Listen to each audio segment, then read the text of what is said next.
Hello, fellow members of U3A Art and Appreciation Group. My name is Aislinn Knight.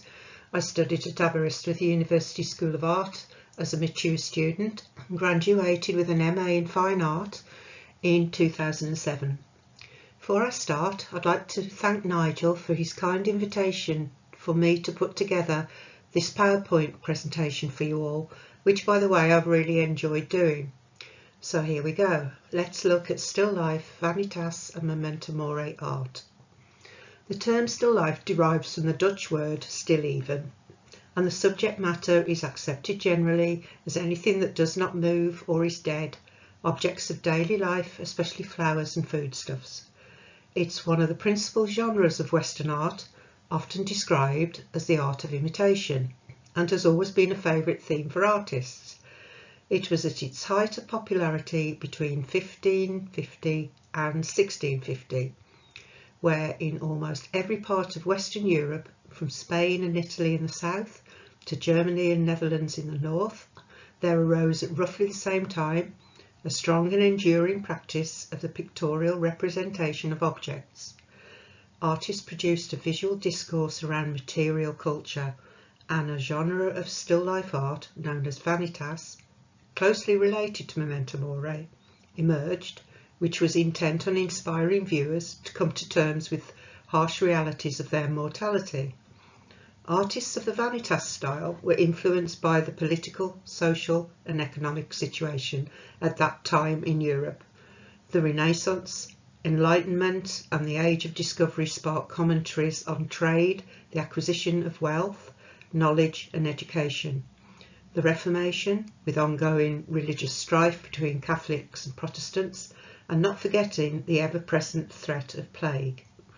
So, in putting together this presentation, I thought a brief summary of the history of still life art would serve as an introduction, and then look in more detail at typical Vanitas and Memento Mori paintings during the 16th and 17th centuries, finishing with a visit to the 21st century to look at a few relative contemporary artworks. Murals and frescoes with still life compositions have been discovered in numerous Egyptian tombs, and presumably the foodstuffs displayed were to honour the dead and intended to be used by them in the afterlife. Many frescoes depicting still life images were discovered during the major excavation of Pompeii, which commenced in 1748. Maybe these frescoes were a way of advertising and originally situated in the marketplace, or they were decorative, a declaration of wealth and prosperity. Still lifes of foodstuffs, or xenia, were popular with wealthy 4th century Athenians to show off well-stocked larders. This is according to Pliny the Elder, a 1st century Roman author, naturalist and philosopher. He was also naval and army commander of the early Roman Empire. This mosaic was discovered during the excavation at Herculaneum in 1709. Depictions of flowers, fruit, fish and food not only being painted on walls as frescoes, but also by way of fired mosaic tiles on floors of Roman homes, palaces and baths. Paintings of still life in the form of frescoes and mosaics seemed to vanish with the fall of Rome. Through the early Dark Ages and medieval years, objects of nature were used to decorate tapestries and illuminated manuscripts. Stylized images of fish, fowl, flowers, well, all flora and fauna can be found enriching the borders, margins and capital letters of some of the oldest surviving psalters, manuscripts and books. The rise of manuscript coincided with the spread of Christianity, and many of the early texts were produced specifically to aid in the process of conversion. In the Celtic areas of Western Europe, the most important kind of text was the Gospel book. So during the Middle Ages, objects of still life were used not only in stylistic forms to decorate illuminated manuscripts, but to extol a Christian perspective as allegories to explain the Bible. For example, an apple was the metaphor for Adam and Eve's original sin. The re-emergence of still life in Western art during the early Renaissance in Italy is linked with the revival of the classical ideals of illusionistic naturalism. Naturalism in art refers to the depiction of realistic objects in a natural setting. Giotto, Italian painter and architect from Florence, was praised highly for his skill in depicting realism. In 1305, he and his pupils used still life in the form of fictional niches on religious wall paintings, which depict everyday objects in his famous frescoes in the Arena Chapel in Padua. This painting, made in the years we have come to define as early Renaissance, it being a period of change in humanistic thinking with radical new ideas of self-reliance and civic virtue among the common people, combined with a belief in the uniqueness, dignity and value of human life, with an interest in the natural world. The Reformation during the Renaissance changed the way artists in Northern Europe depicted scenes from the Bible for church altarpieces. The narrative now set in an ordinary domestic scene from a Protestant point of view, so no unnecessary embellishment as in previous artworks of the Catholic faith. Themed stories from the Bible now depicted in scenes of everyday life so the congregation would be able to understand and take from it the true message. This work, painted in 1427, either by Robert Campin himself or his studio, would have been seen as one of these works, being very radical as it portrays a domestic scene keeping religious conventions and formalities to a minimum. The usual style of Gothic and early Renaissance painters would have set this Christian story of salvation, the Annunciation, in a palace or church against a golden background. Campin, however, sets the scene in an urban middle-class house. Neither Mary nor the Archangel wear halos, there is no dove to represent the Holy Ghost, and details are realistically and carefully assembled. Just note how the wooden bench and ceiling have been constructed, and note the still life on the table, forefront and centre stage in this painting. On the table in the foreground, a scroll and a book are in front of Mary, symbolising the Old and New Testaments, and the part that Mary and the Christ child played in the fulfilment of prophecy. The lilies in the earthenware vase on the table represent Mary's virginity, along with the vessel of water and the white towel, all alluding to Mary's purity. The recently extinguished candle, suggesting that the light emitted by the candle flame is no match for Christ's divine radiance. The 16 sides of the table representing the 16 main Hebrew prophets, and the Archangel Gabriel here wears the vestments of a deacon. Mary sits on the floor to show her humility, and the folds of her dress and the way the light plays on them create a star.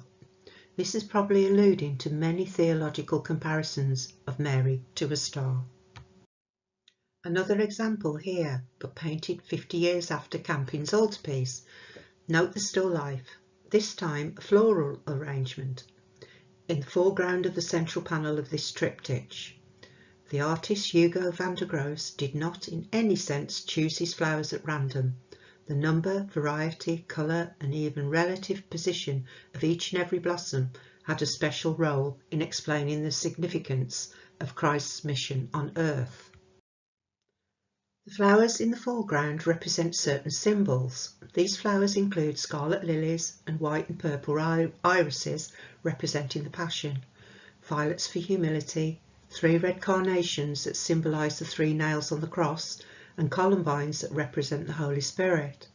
The flowers are held in an albarello jar, which was purposely made to store and carry herbs, spices, ointments and other organic compounds to be used for therapeutic reasons. All the flowers, such as the iris and the lily, columbine, carnation and violet, have medicinal properties. This painting has symbolic religious meaning and embodies a visual metaphor to encourage spiritual well-being. It's a large painting for the viewer to engage with, and at first seems to be a still life, a bounty of food, mainly meat, game, sausages. It's a butcher's stall in a peasant market. In comparison to Robert Campin and Hugo van der Gross works, though, this still life element now dominates the foreground of the painting.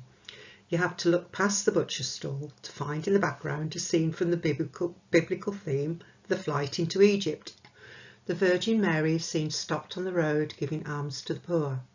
The contrast between the charity of the poor fugitives being given alms and the richness and abundance of the food conveys a certain religious symbolism and hidden meaning, linking to the idea of food for the body with the idea of food for the soul. The spiritual bread of life appealing to the viewers to turn their attention away from things of this world. This painting is an allegorical and moral work.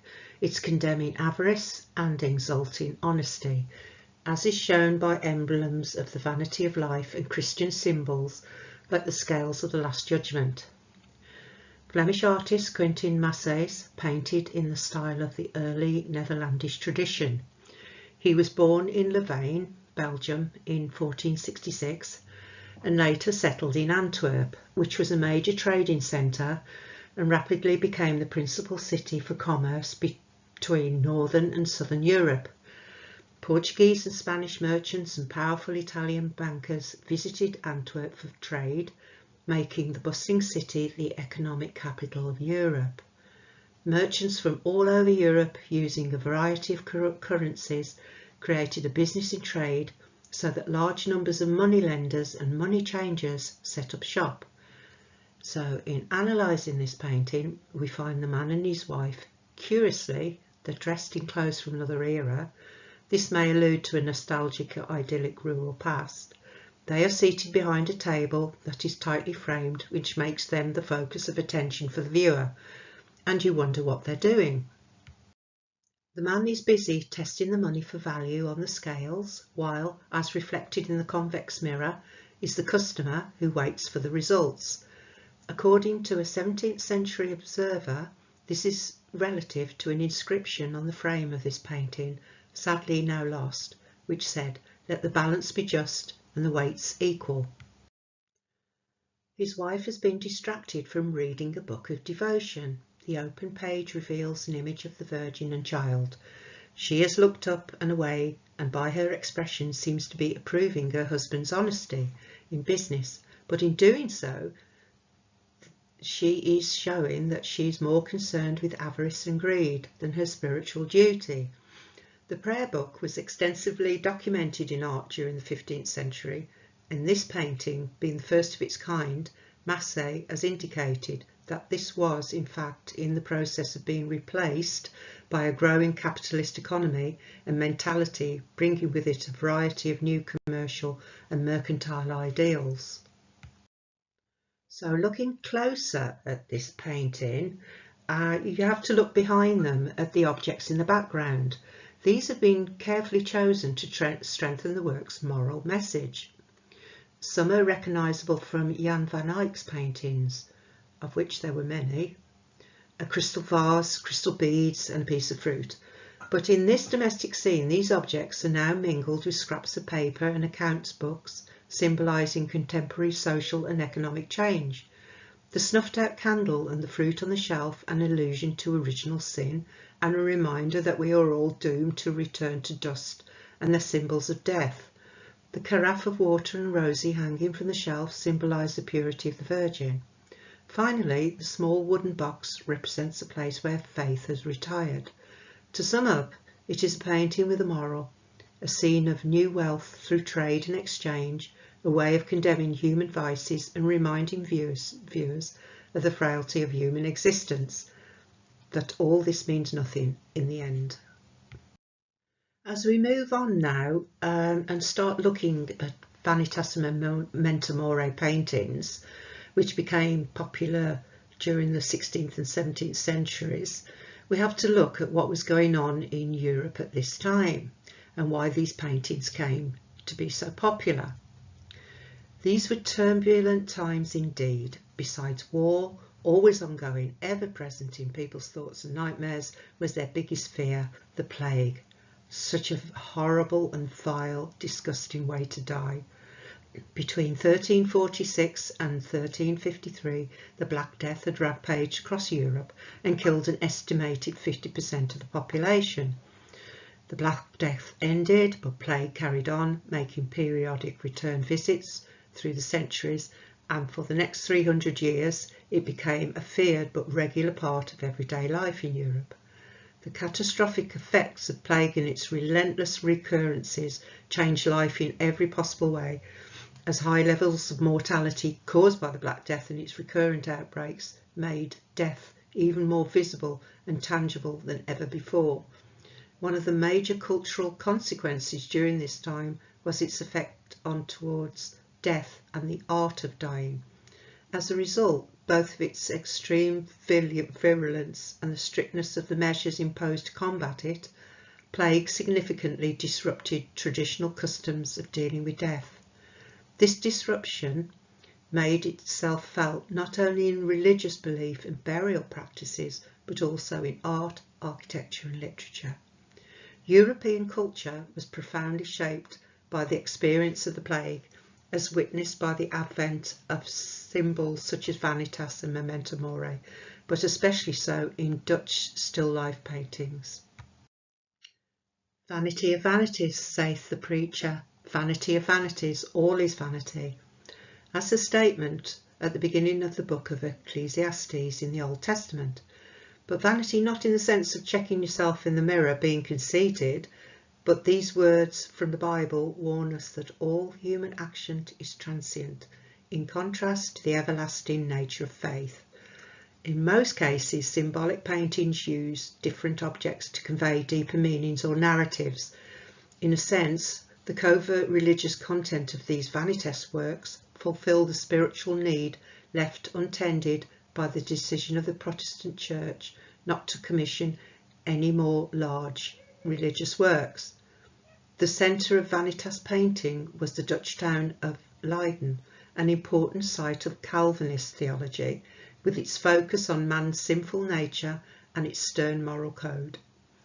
Viewers are asked to reconsider their misguided coveting of worldly pleasures and possessions, to remember their mortality and to repent for their sins.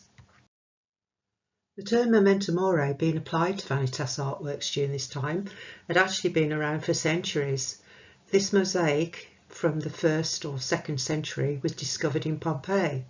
It's showing the wheel of fortune and life and death both hanging by a thread. It is Memento Mori. The Latin name translates to remember that you have to die. It's believed to have originated from an ancient Roman tradition. After a major military victory, the triumphant military generals were paraded through the streets to the roars of the masses.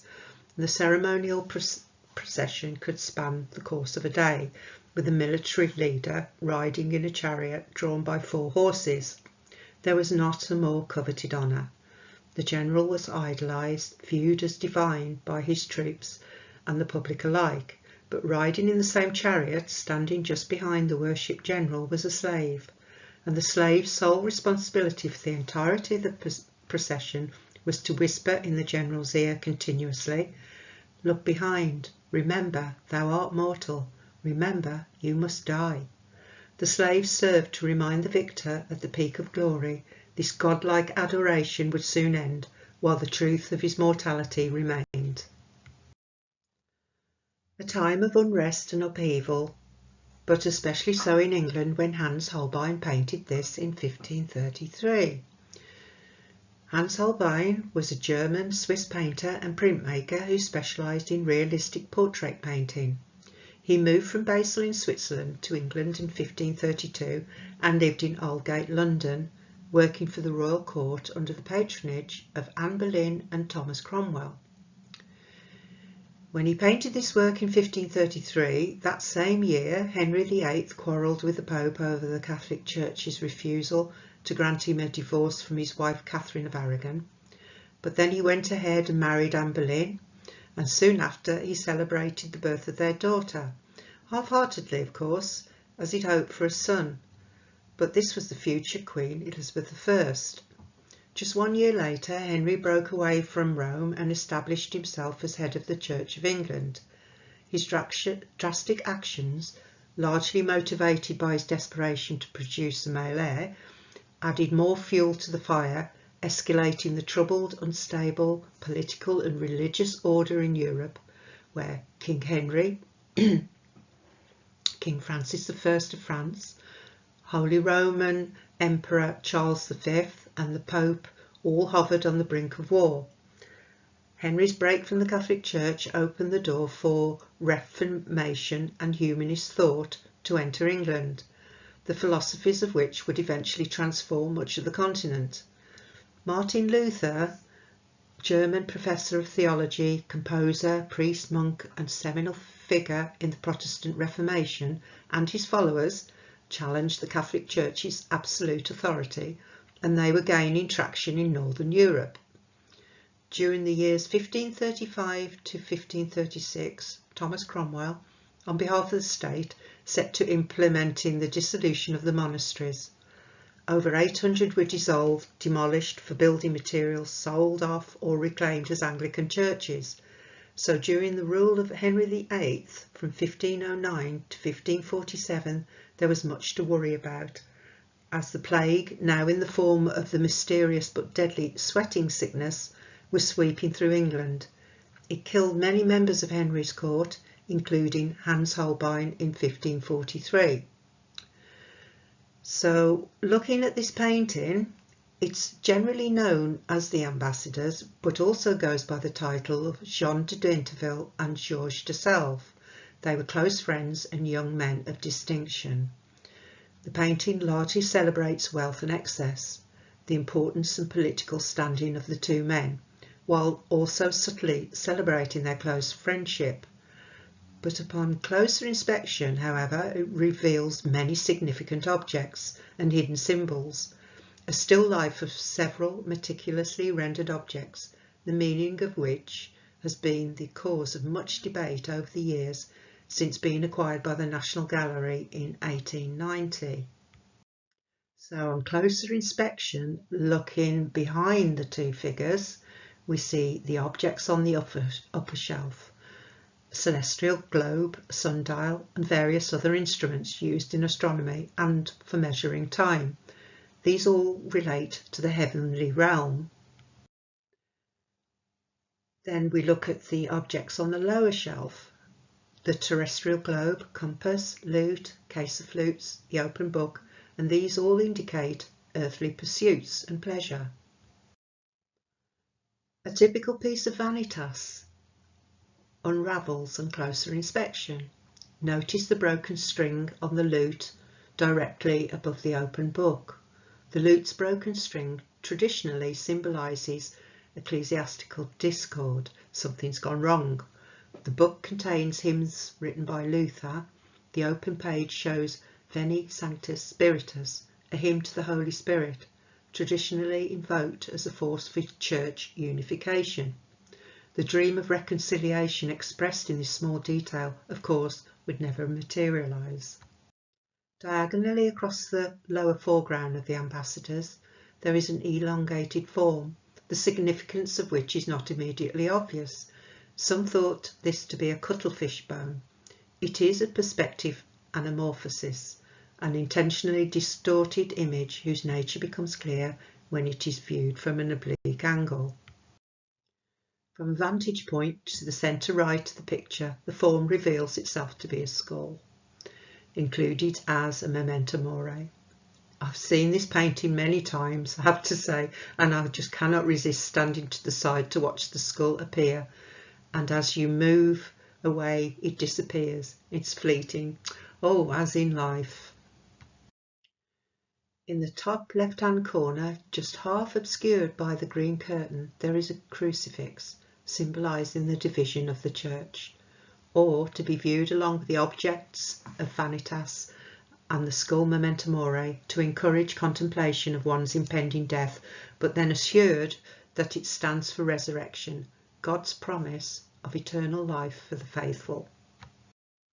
Also in the National Gallery in London is this painting. It's just a short walk from Holbein's Ambassadors, following Art Route C. It's a painting by Caravaggio. In 1594, when he painted this, he'd be about 23 years old, considered most likely to be a self-portrait. He was living in Rome at this time, a very dangerous place where he would have walked through notoriously perilous terrain filled with thieves, gypsies, vagabonds, brigands, prostitutes, pickpockets, out-of-work soldiers looking for trouble.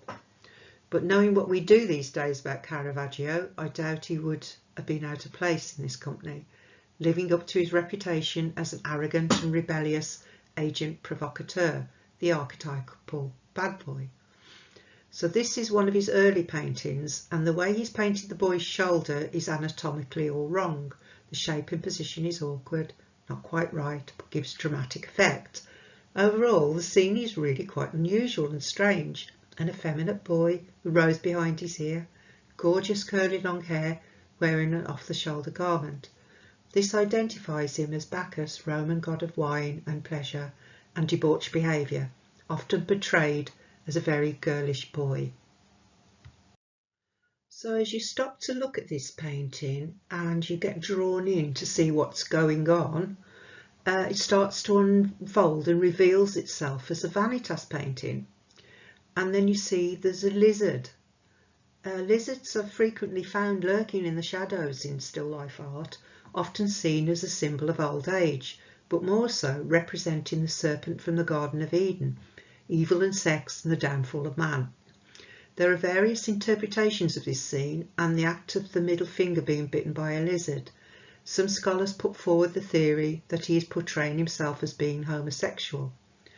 This is a theory that's shared by the art historian Andrew Graham Dixon, who wrote in his book titled A Life Sacred and Profane, a biography of Caravaggio.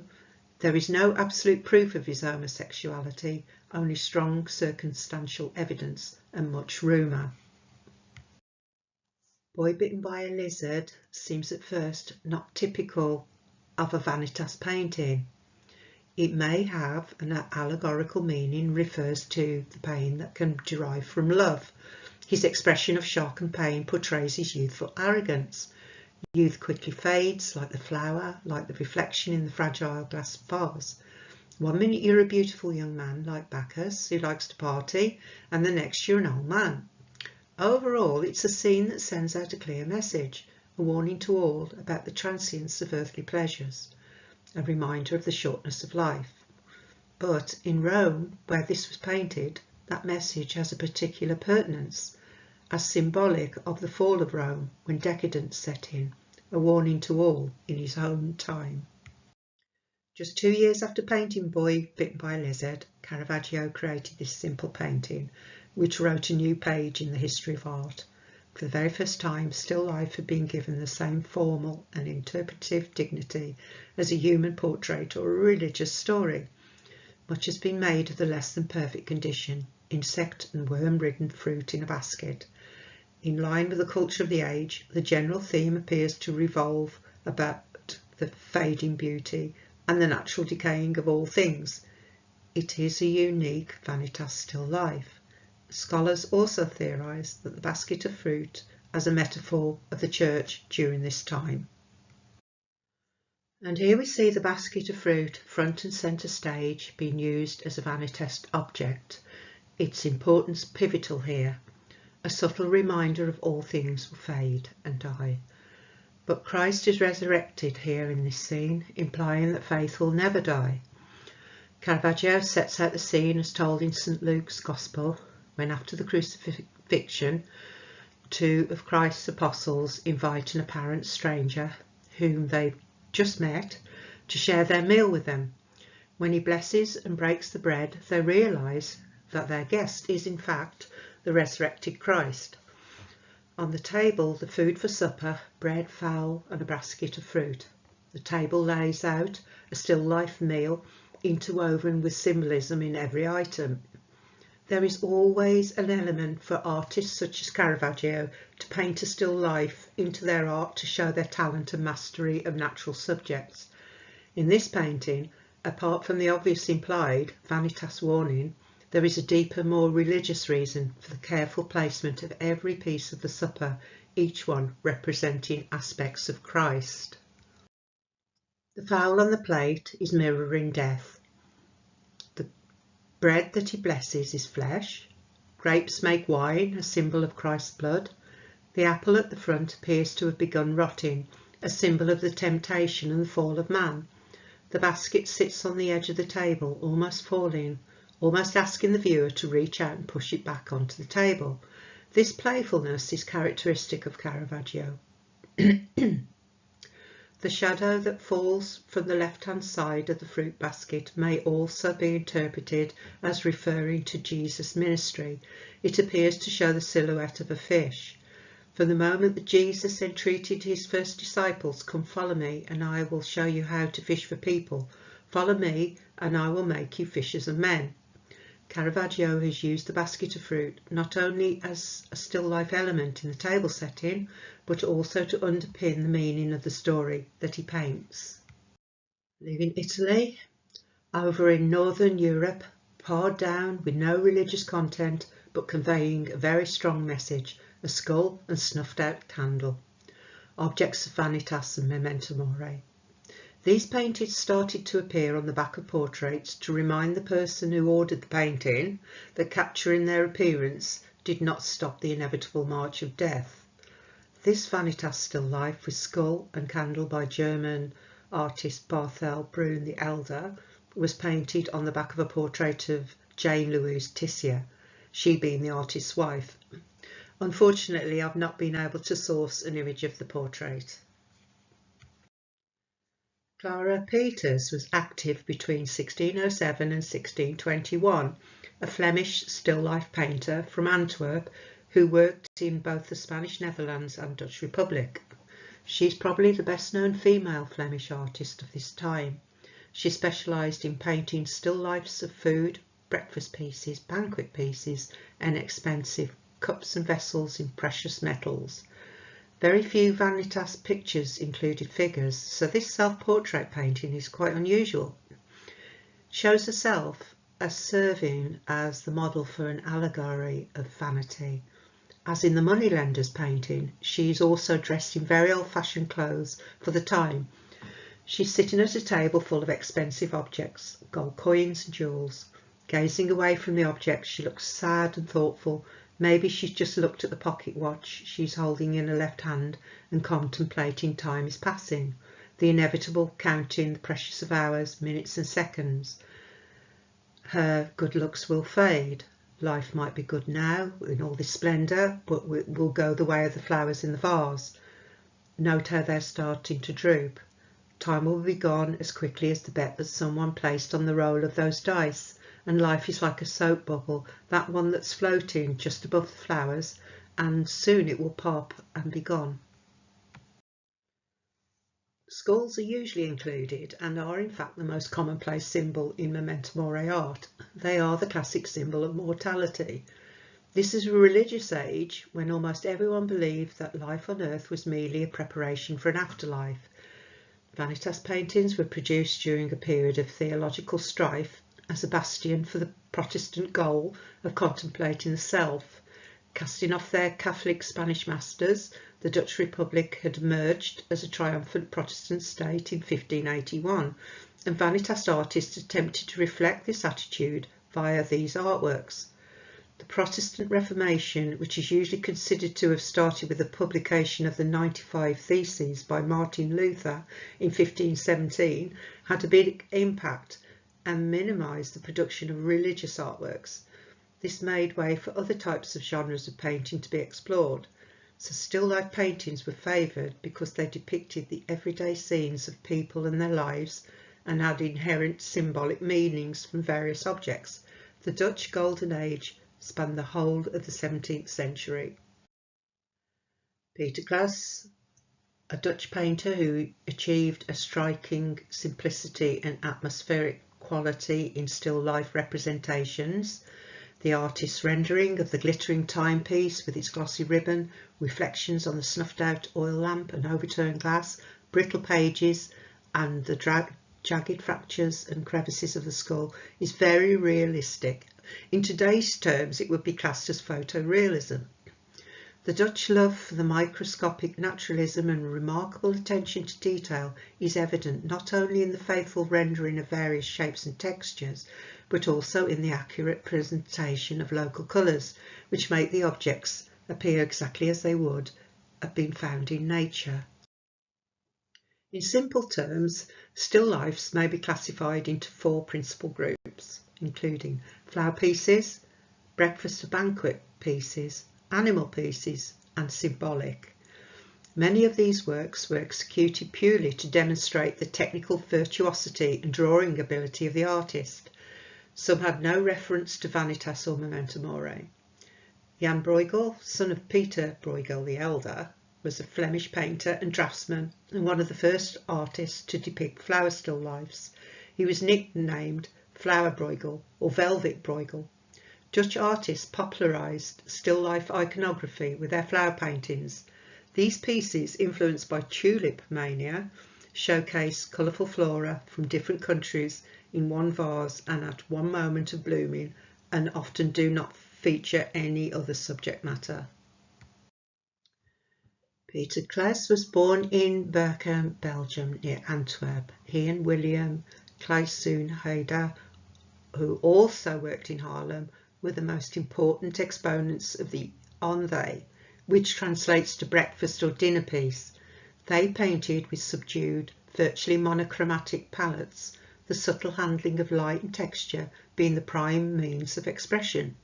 Claes generally chose objects of a more hospitable kind than Hader, although his later work became more colourful and decorative. The two men found a distinguished tradition of still life painting in Haarlem. European artists whose fascination with highly detailed optical realism and symbolism led them to lavish great attention on their paintings. The development of oil painting technique by Northern European artists made it possible to paint everyday objects in this hyper-realistic fashion. This is owing to the slow drying, mixing and layering qualities of oil paint. Layering paint in this way gives a beautiful luminosity to the works. It is created by light refracting through the layers of glaze, then reflecting off the opaque layer beneath, giving an inner glow. Heightened shadows result in a realistic 3D effect. The oldest known oil paintings date from 650 AD. These were found in 2008 in caves in Afghanistan. The pigments had been mixed with walnut and poppy seed oils. During the Renaissance, Italian artists were still using the tried and tested ancient techniques of painting frescoes with egg tempera directly onto wet pasta. The claim by Giorgio Vasari, author of the book Lives of the Artist, that Jan van Eyck invented oil painting is not correct, but Van Eyck's use of oil paint achieved novel results in terms of precise detail and mixing colours wet on wet, with a skill hardly equalled since.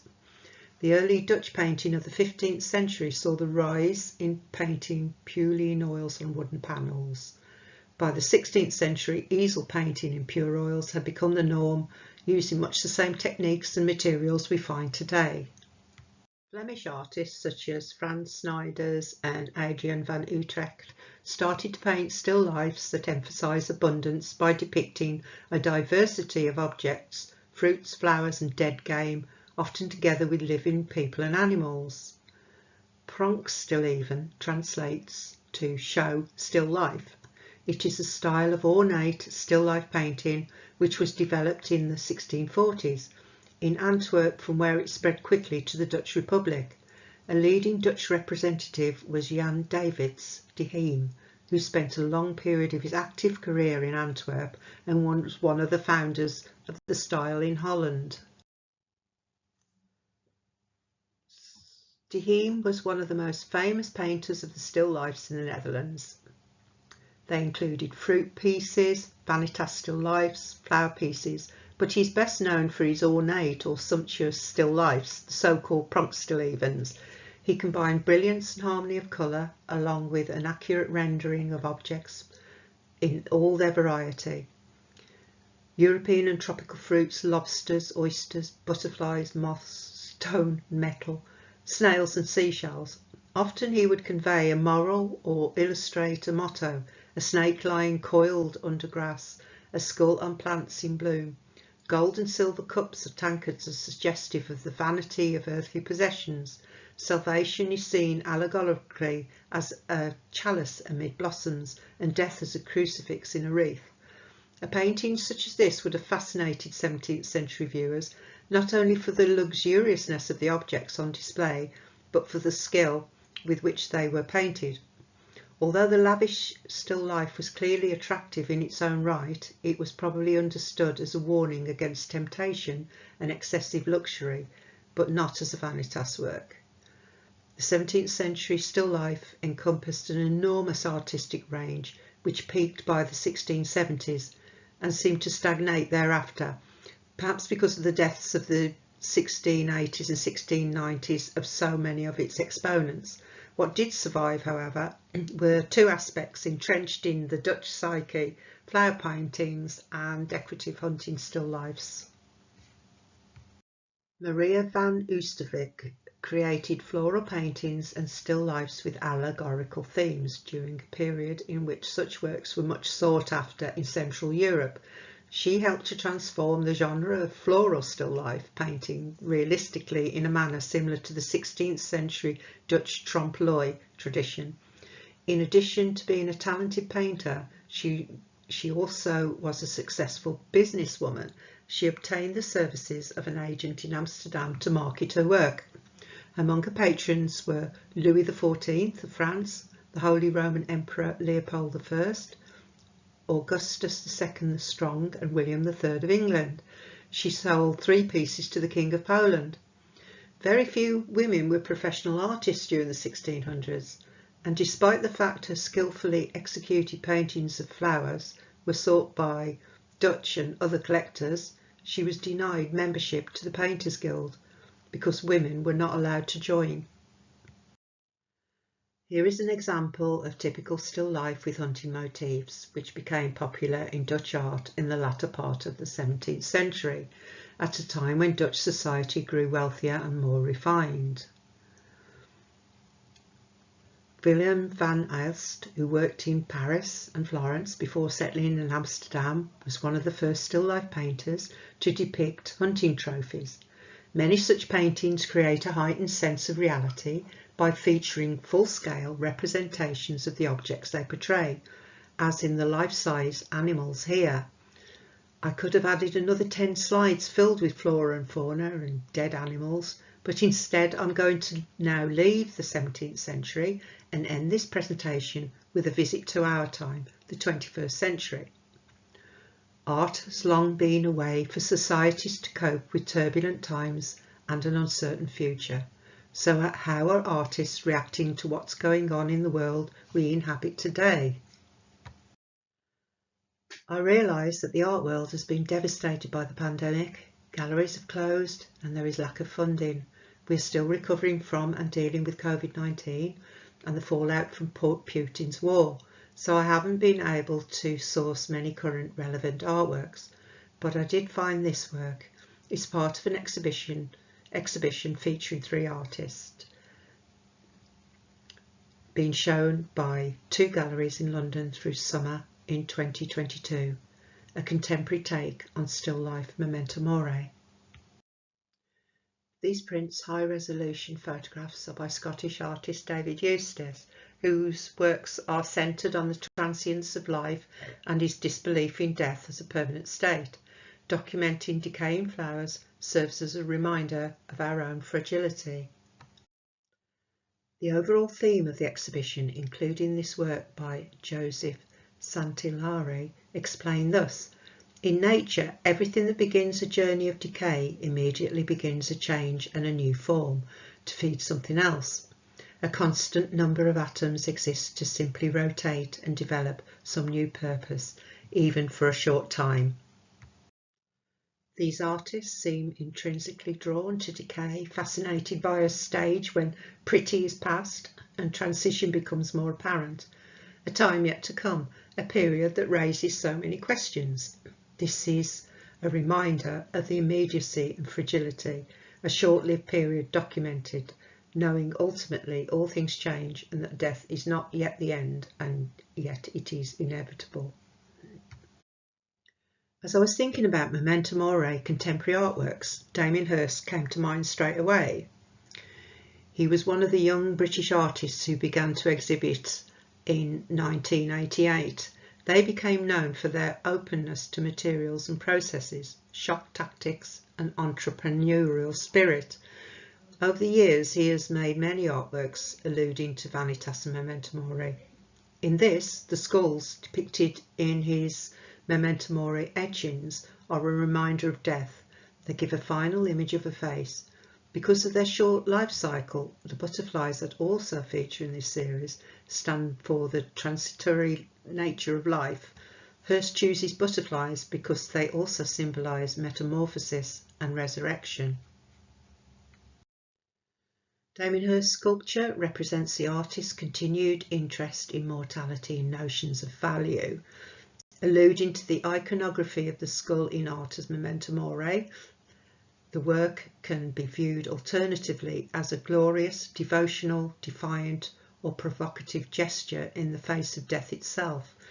When it first went on display in 2008 at White Cube Gallery in London, it was described by critics as out of this world, celestial, almost. It proclaims victory over decay. At the same time, it represents death as something infinitely more relentless. Compared to the tearful sadness of Vanitas scene, the diamond skull is glory itself. It consists of a platinum cast of an 18th century human skull encrusted with 8,601 flawless diamonds, including a pear-shaped pink diamond located on the forehead that is known as the skull star diamond. The skull's teeth are original and were purchased by Hirst in London. It cost 12 million to produce, with an asking price of 50 million. To date, not sold, in storage. Also part of the young British artists, Sam Taylor Wood, now Johnson, filmmaker and photographer. She made this short film in 2001 where she references 16th century Northern European Vanitas painting. It's a haunting reminder of the fleeting nature of life on earth and the decadence of worldly pleasures. In her time-based work, a tray of beautiful fruit decomposes in 4 minutes. It shows a bowl of apples, pears and cherries gradually disintegrating. Their first shimmer becomes surrounded by a blue glow of fungal spores and then collapse, all to the accompaniment of soothing piano music.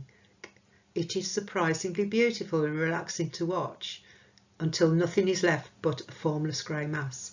The cheap plastic pen on the table, however, remains unchanged, quietly raising the environmental question of what will be left behind after we are gone. It's on YouTube and I'm happy to share the link with anyone who'd like to view it. A powerful image, I thought. Here we have a volunteer wearing a Venetian plague doctor mask as he prepares postal voting documents of the Bavarian regional elections for counting in Germany, 15th of March 2020. So as we come to the end of this presentation, just one last thing. I felt I had to make a comment here before I finish. This statement I made earlier. Art has long been a way for societies to cope with turbulent times, tragedy and uncertain future. It got me thinking and wondering if the pandemic will influence artists. What will they make? Will they reference the art of dying in response to such a traumatic event? Has it had an impact? Will Tate Modern be overwhelmed with contemporary Memento Mori artworks? Of course, there's no comparison to plague and coronavirus, how it impacted people's lives back then and now, or is there? In trying to understand the potential effects of COVID-19 on society, some commentators have looked back in history to the plague.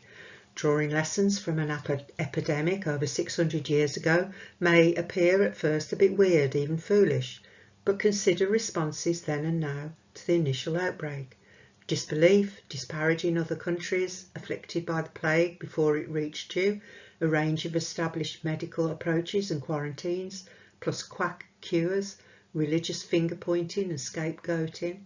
14th century Europeans blamed the plague on a Jewish conspiracy or on a sinful world. They advised abstinence, penance, even self-flagellation to placate God's wrath, or turn to lascivious living. People were abandoned or walled up in their houses. A lack of understanding of the disease led to desperate people to try a range of cures. During this pandemic in our times, the news reports that some blame China, a deliberate fabricated disease for the use in germ warfare, somehow escaped from the lab in Wuhan. There have been numerous assaults on Asians, and some point at LGBTQ people as sinners afflicting the land. Don't forget, just over a year ago, we were forced to abandon our loved ones through lockdown, and people searched for any cure that might help, including disinfectants and bleach. Thankfully, we now have the vaccine to help combat this horrible disease, but that has to be updated every year as the virus mutates. But some people perpetuate false news that this is the way to control us by injecting us with a microchip, and so it goes on. The plague, which started in 1348 and continued to revisit for hundreds of years. Maybe we too will have to get used to living with the coronavirus for many years to come. Today, the world, for all its science, is not so different from 600 years ago.